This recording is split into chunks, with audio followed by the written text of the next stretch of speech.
Your car guy here. Today I'm working on this 2003 BMW E46 wagon, a 325xi.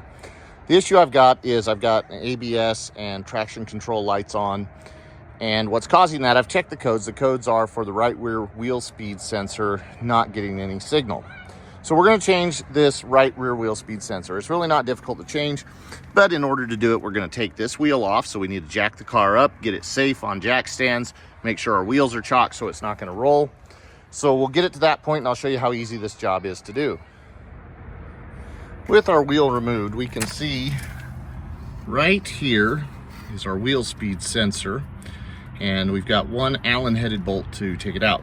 Then we've got wiring, and this is actually a brake wear sensor that's obviously the wrong one. It's too short a wire. Somebody's plugged it in to turn off the brake wear warning. The wire goes into these clips. You can simply pull up to open, and that'll free the wiring up out of these clips. And it's going to run up to a box. It's going to run down through and along underneath into a box up under here.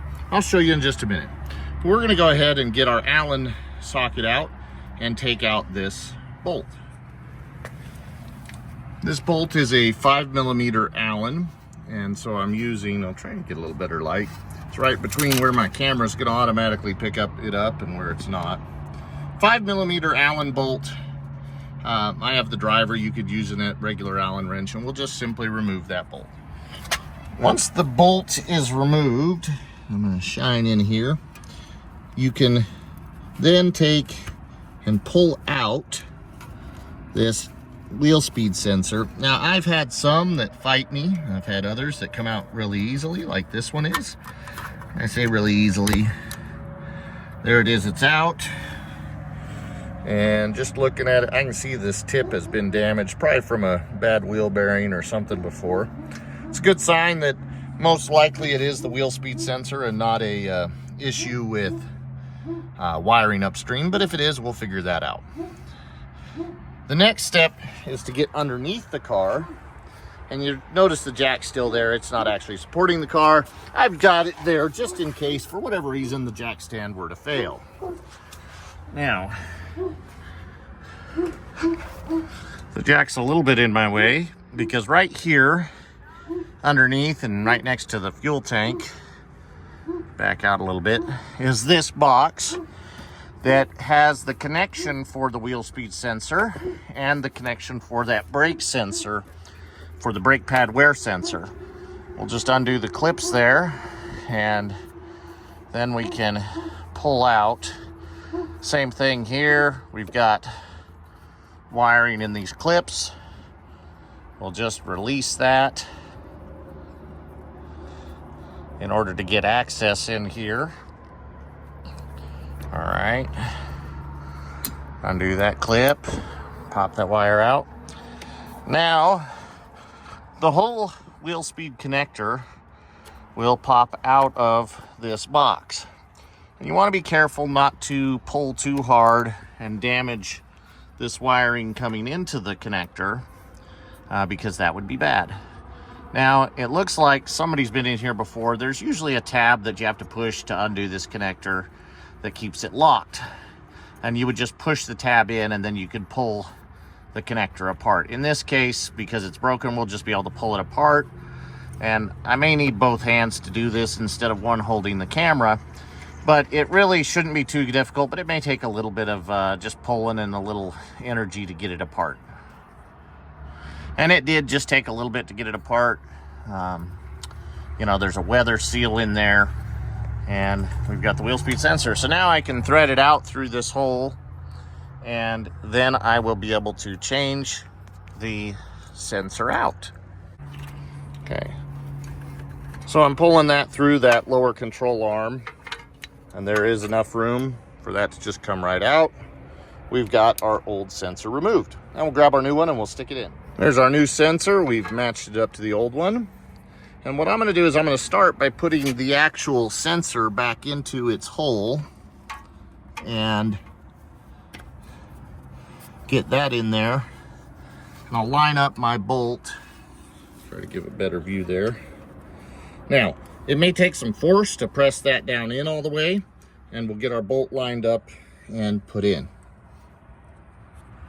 Okay, our bolt's in place, and now it's just a matter of, we'll want to thread the sensor part back down through the same hole in our lower control arm here, and that way it's running back along its path that it's supposed to follow. And then we can start putting all our wiring back into the clips that hold it in place. Now, because I've got this loose on both ends, I can twist the wire to get it to unwind.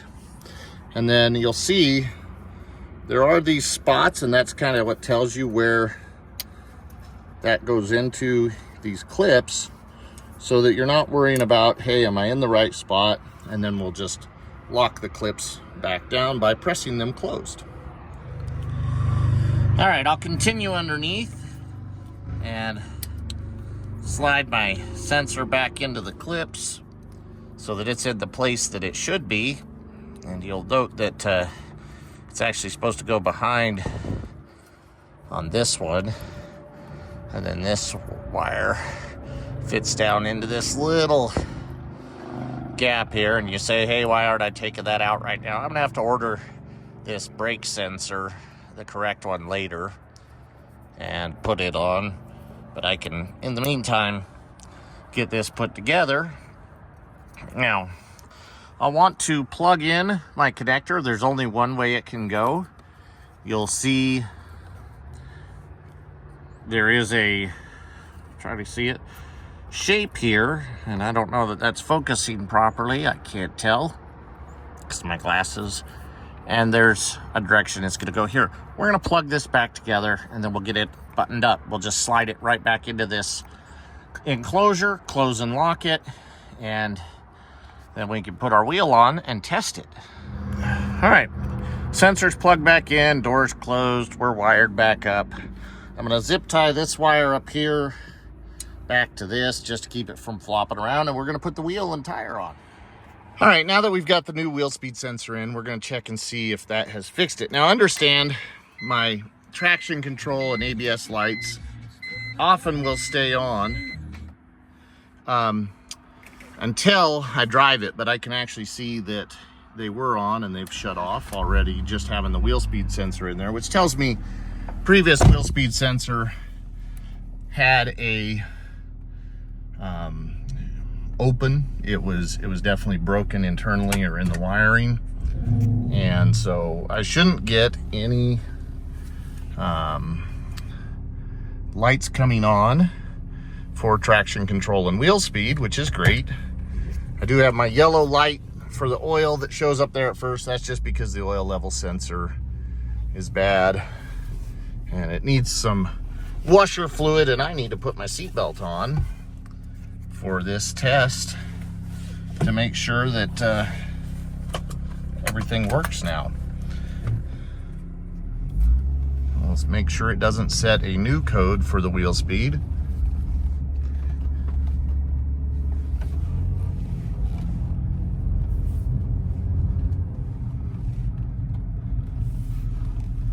All right.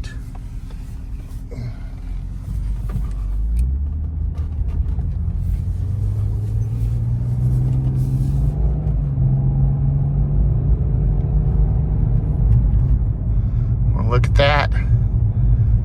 Got my wheel speed problems appear to be corrected. No new codes are popping up. So I think we're in good shape. So easy job. You can do this in just a few minutes, and there's no need to go in and clear the codes afterwards. So you don't really have to have a computer if you already know that your wheel speed sensor is bad. But now we've got that fixed, and this little car is starting to come together. Pretty soon it'll be ready to be a daily driver for somebody in my household. This is your car guy. Please like and share the videos and subscribe to the channel.